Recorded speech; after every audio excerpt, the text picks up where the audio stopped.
상을 받는 비결이라는 제목으로 말씀을 나누기를 원합니다. 혹시 지금 감기에 걸렸거나 열나시는 분이 있으신가요? 지난주에 비를 많이 맞아가지고 그래 좀 걱정을 했는데 몇몇 분이 좀 이렇게 감기에 걸려서 열이 나기도 하고 좀 그런 것 같습니다. 아무쪼록 빨리 회복될 수 있기를 기도합니다. 이제 얼마 있지 않으면 주일학교 아이들이 이제 방학을 하게 되죠. 근데 방학하기 전에 항상 하는 것이 있는데 그 어워드 세레모니라고 해서 그 졸업식 같은 그런 것을 이제 합니다. 근데 제가 여기 와서 좀 놀란 거는 뭐냐 하면 제 때는 요즘 사람들 라떼는 안 좋아한다 그랬는데 어쨌거나 제 때는 6학년 때 한 번 이렇게 졸업식을 하고 또 중학교 때도 3년 지나고 딱 중학교 졸업할 때 이렇게 했는데 미국에 오니까 1년마다 어워드 세레모니를 하더라고요. 그리고 상을 안 받는 아이가 거의 없어요. 다 이렇게 나와가지고 하나라도 이렇게 상을 받는 그런 모습을 보면서 참 우리와는 좀 이런 모습이 다르구나. 그래서 좀 뭐랄까 작은 것도 이렇게 잘했다고 칭찬해주고 격려해주는 그런 문화구나 그런 것을 좀 느낄 수가 있었습니다. 그러니까 상을 주는 것은 잘했다고 칭찬하는 것이죠.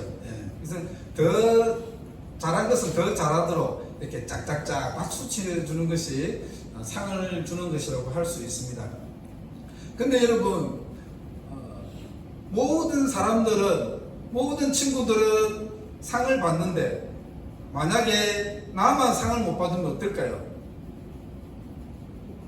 예. 속상하겠죠. 예. 오늘 말씀을 보게 되면 하나님 아버지는 우리에게 상을 주기를 원하세요.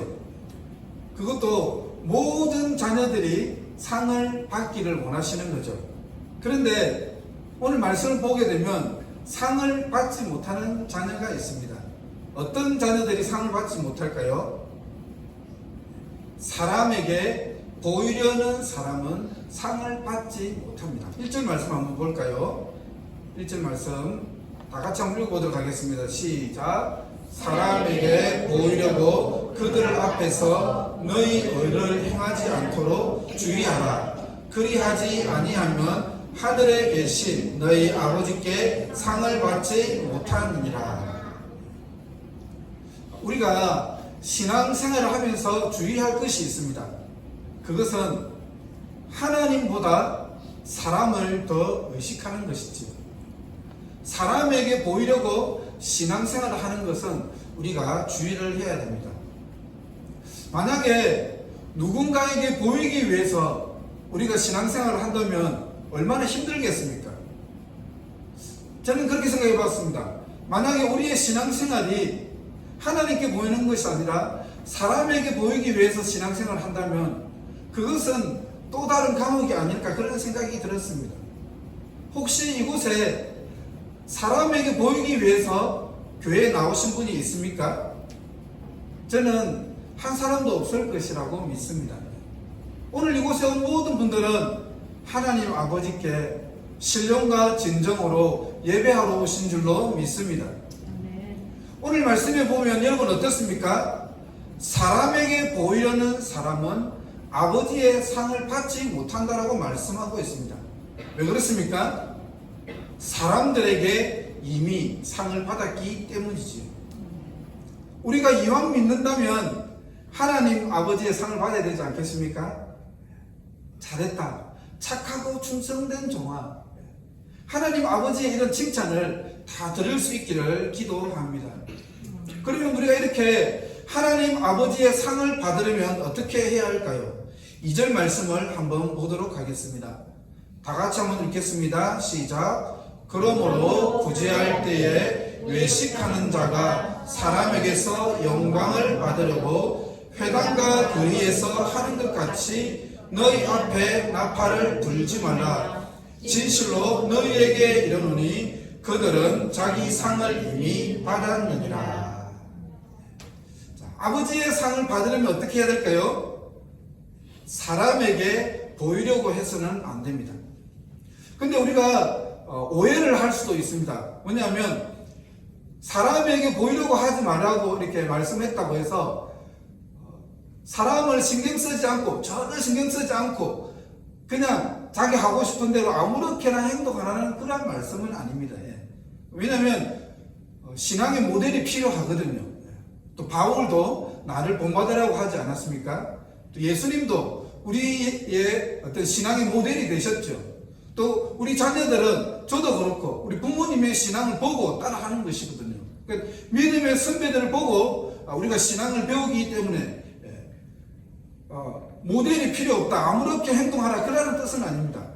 그러면 여기서 사람에게 보이려고 행동하지 말라는 것은 어떤 의미일까요? 바로 그것은 우리가 가식적으로 연극을 하지 말라는 것이죠. 다시 말하면 진실한 마음으로, 사랑하는 마음으로 다른 사람을 섬기고 도우라는 것입니다. 오늘 본문 말씀을 보게 되면요, 예수님은 외식하지 말라고 경고하셨습니다. 이 본문에서 중요한 단어가, 오늘 본문에서 중요한 단어가 외식이라는 단어입니다. 이 외식이라는 단어는 밖에서 밥을 먹는다는 그런 뜻은 아닙니다. 여기서 외식이라는 단어는요, 가면을 쓰고 다른 사람 흉내를 내는 것이죠. 한마디로 말하면 연기를 하는 것입니다. 나의 마음에는 돕고 싶은 마음은 없어요. 다른 사람은 돕고 싶은 마음은 없어요. 그런데 다른 한편으로는 사람들의 존경을 받고 싶죠. 그래서 사람들의 존경을 받기 위해서 헌금을 하는 것입니다. 여러분, 이러한 대표적인 예가 누가 있을까요? 예, 그렇습니다. 아나니아와 삽비라이죠. 초대교회를 보게 되면요, 가난한 사람이 한 사람도 없었다라고 했습니다. 왜냐하면 당시에 밭이나 집을 가지고 있는 사람들이 가난한 사람들을 위해서 모두 내어놓았습니다. 그리고 부족한 사람들, 가난한 사람들에게 다 나누어 줬죠. 그래서 초대교회 당시에는 가난한 사람이 아무도 없었다라고 그렇게 성경은 기록을 합니다. 자, 가난한 사람들에게 자신의 것을 나눠준 사람, 대표적인 사람이 누구일까요? 예, 그렇죠. 바나바입니다. 예. 바나바가 자신이 가지고 있던 소유를 모두 다 팔아서 사도들의 발 앞에 내려놓았습니다. 그러자 사람들이 어떻게 했을까요? 바나바를 존경했죠. 권위자입니다. 바나바는 사람들에게 존경을 받고 사랑을 받는 권위자였습니다. 그런데 이것을 본 아나니아와 삽비라가 시기를 하게 되었죠. 나도 바나바처럼 저렇게 존경을 받아야 되겠어. 어떻게 저 사람이 존경을 받을 수 있어? 나도 더 존경을 받아야지 하고 아나니아와 삽비라가 자기가 가지고 있던 것을 팔았습니다. 그리고 팔아서 헌금을 하려고 하니까 어떻습니까? 아깝습니다. 아까워서 몰래 뒤로 숨기고 나머지를 사도들 앞에 내어놓았죠. 자, 여러분, 하나님이 이것을 아실까요? 모르실까요? 하나님은 다 아시죠. 사도들을 속인 것이 아니라 하나님을 속였죠. 그래서 아나니아와 삽비라는 그 자리에서 심판을 받았습니다. 그 자리에서 죽임을 당하게 되었죠. 여러분, 사람들에게 보이기 위해서 헌금을 하지 마세요. 한국 문화는 체면 문화죠. 그래서 나는 하고 싶지 않은데 다른 사람들이 하니까 가야 되는 경우도 있습니다. 여러분, 사람들에게 보이기 위해서 다른 사람들을 돕지 마세요. 마음이 없으면요, 차라리 하지 않는 것이 낫습니다. 마음이 없는데 사람들에게 보이기 위해서 헌금을 하고 구제를 하고 다른 사람들에게 도울 때 하나님의 상이 있다 없다? 하나님의 상이 없습니다. 왜냐? 이미 사람들로부터 상을 받았기 때문이죠. 여러분, 하나님을 섬길 때, 다른 사람을 섬길 때 자원하는 마음으로, 기쁜 마음으로 섬길 수 있기를 바랍니다. 두 번째로요, 우리가 아버지의 상을 받기 위해서는요, 나팔을 불지 말아야 합니다. 여기서 나팔을 불지 말라는 것은요, 자랑하지 말라라는 뜻입니다. 어떤 사람은 앉기만 하면 자기의 자랑을 늘어놓는 사람이 있습니다. 여러분, 왜 그렇게 자기 자랑을 늘어놓을까요? 자기 의를 드러내고 자기 영광을 사람들에게 취하기 위해서죠. 사람들의 인정과 존경을 받기 위해서입니다. 우리 모두는 다 다른 사람들의 인정과 존경을 받기를 원하죠. 그런데 여러분, 하나님을 섬기는 우리가 다른 사람들의 존경과 인정을 받기 위해서 섬기면 어떻게 될까요? 하나님의 상이 있다 없다? 하나님의 상이 없습니다. 그러면 우리는 다른 사람들을 어떻게 도와야 할까요? 3절과 4절 말씀 보도록 하겠습니다. 3절 4절 다 같이 읽겠습니다. 시작. 너는 구제할 때에 오른손이 하는 것을 왼손이 모르게 하여 내 구제함을 은밀하게 하라. 은밀한 중에 보시는 너희 아버지께서 갚으시리라. 아멘. 여러분, 우리가 다른 사람들을 어떻게 도와야 할까요? 그렇습니다. 아무도 모르게 은밀하게 도와야 합니다. 오늘 성경에서는 이렇게 말합니다. 오른손이 하는 것을 왼손이 모르게 하라. 여러분, 오른손이 하는 것을 왼손이 모르게 할 수 있을까요? 없을까요? 없어요. 예, 없지요. 예. 왼손과 오른손이 떨어져 있지 않는 이상 오른손이 하면 왼손이 알게 되고 왼손이 하면 오른손이 하게 되죠. 자, 그런데 여기서 오른손이 하는 것을 왼손이 모르게 하라는 것은 무슨 뜻일까요? 이 말은 자신도 모르게 하라는 뜻이죠. 다시 말하면 자신이 베푼 것을 기억하지 말고 의식하지 말라는 뜻입니다. 여러분, 우리가요, 다른 사람들을 구제하고 도울 때 정말로 지혜가 필요합니다. 정말로 겸손함이 필요합니다. 그렇지 않으면요, 우리가 우월감에 빠질 수 있습니다. 자칫 우리가 우월감에 빠지게 되면요, 자기 교만에 빠지게 됩니다. 여러분, 우리가 우월감에 빠지고 교만에 빠지게 되면 어떻게 될까요? 받는 사람에게 상처를 줄 수 있습니다. 우리가 구제를 할 때요, 다른 사람들을 도울 때요, 우리가 교만한 마음을 갖고 자기 의를 드러내게 되면요, 그 받는 사람은요, 마음에 큰 상처를 받게 됩니다. 도움을 받고도 오히려 떨어져 나가게 되는 일이 생깁니다. 그래서 우리가 정말 구제하고 다른 사람들을 도울 때 지혜가 필요하고 겸손함이 필요합니다. 철저하게 자기 자신이 드러나지 않도록 우리는 도와야 합니다. 바로 그것이 오른손이 하는 것을 왼손이 모르게 하는 것입니다. 헌금 내역은 투명하게 해야 되죠. 우리가 헌금 내역은 투명하게 해야 되기 때문에 총회를 하는 것입니다. 재정 결산을 하는 것이죠. 그러나 구제는 어떨까요? 구제는 가능하면 아무도 모르게, 다른 사람이 모르게 하는 것이 지혜로운 것입니다. 그러면 우리는 어떻게 다른 사람들을 돕고 구제해야 할까요?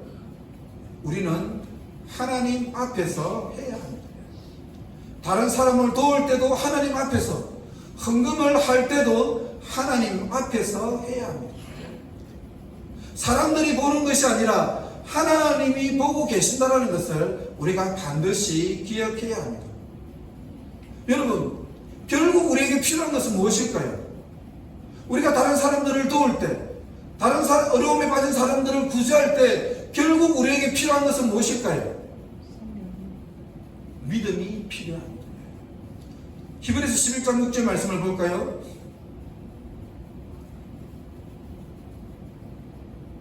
다 같이 읽어보겠습니다. 시작.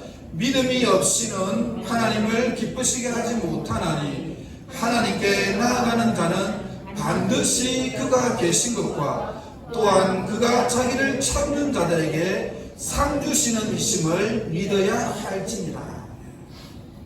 우리에게 믿음이 필요합니다. 어떤 믿음이 필요할까요? 반드시 그가 계시다는 믿음이 필요합니다.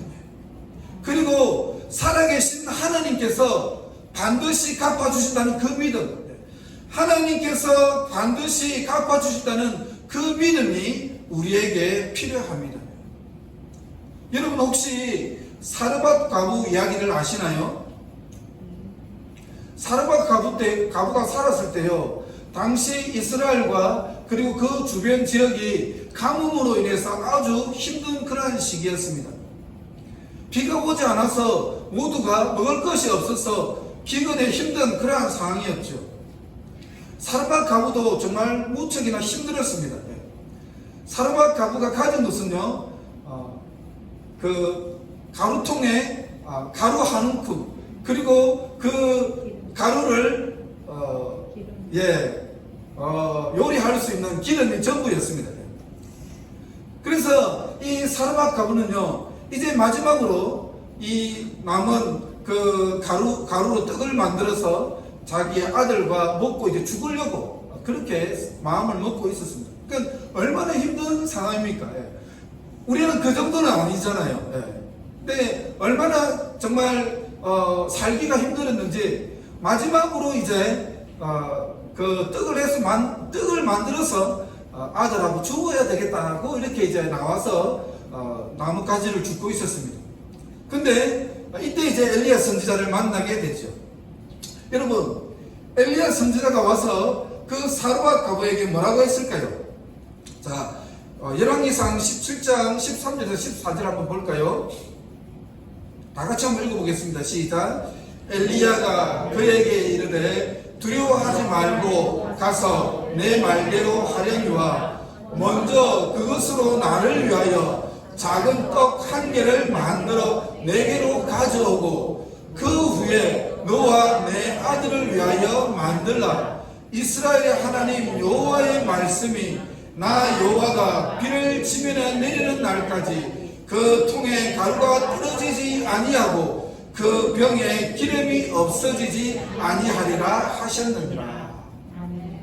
야, 참 차라리 벼룩의 간을 빼먹지 어떻게 이 과부의 그 마지막 떡을 달라고 할 수 있겠습니까?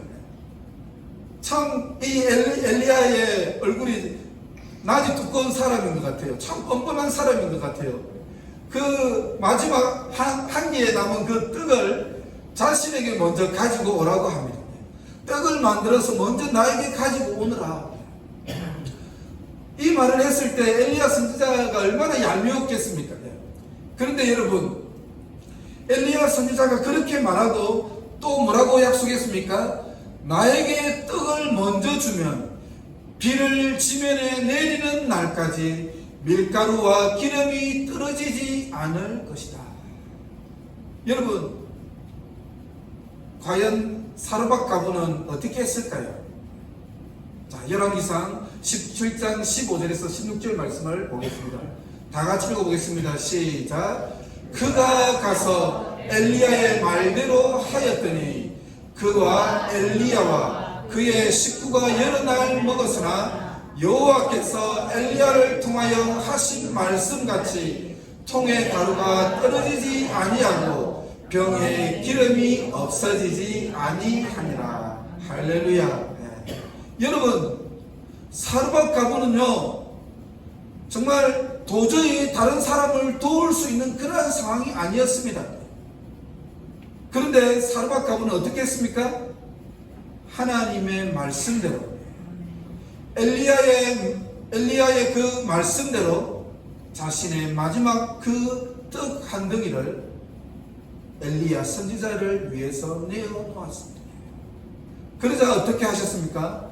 하나님께서 갚아주셨습니다. 여러분, 우리가 이 사건을 통해서, 이 이야기를 통해서 알 수 있는 것이 무엇입니까? 돈이 많다고 다른 사람들을 숨기고 도울 수 있는 것이 아닙니다. 여러분, 돈이 많다고, 가진 것이 많다고 다른 사람들을 구제할 수 있는 것이 아닙니다. 어떤 사람이 참된 구제를 할 수 있을까요? 믿음의 사람. 하나님이 정말로 살아계시다는 것을 믿는 사람, 그리고 하나님께서 정말 우리의 모든 상황을 보시고 우리의 모든 섬김을 갚아주신다고 믿는 그 믿음의 사람이 참된 구제를 할 수 있습니다. 정말로 우리에게 믿음이 있을 때 우리는 다른 사람들을 돕고 우리는 다른 사람들을 섬길 수 있습니다. 마무리하도록 하겠습니다. 여러분, 우리가 신앙생활을 할 때 너무 다른 사람들을 의식하지 않았으면 좋겠습니다. 여러분, 하나님을 믿으십시오. 자신의 아들을 내어주면서까지 우리를 지극히 사랑하시는 그 하나님, 우리의 모든 것을 보고 계시고 우리를 갚아주시는 그 하나님 아버지를 여러분들이 굳게 믿으시기를 바랍니다. 하나님을 믿고 신앙생활을 할 수 있기를 주님의 이름으로 축복합니다. 우리 다 같이 그 크신 하나님의 사랑 찬양하도록 하겠습니다.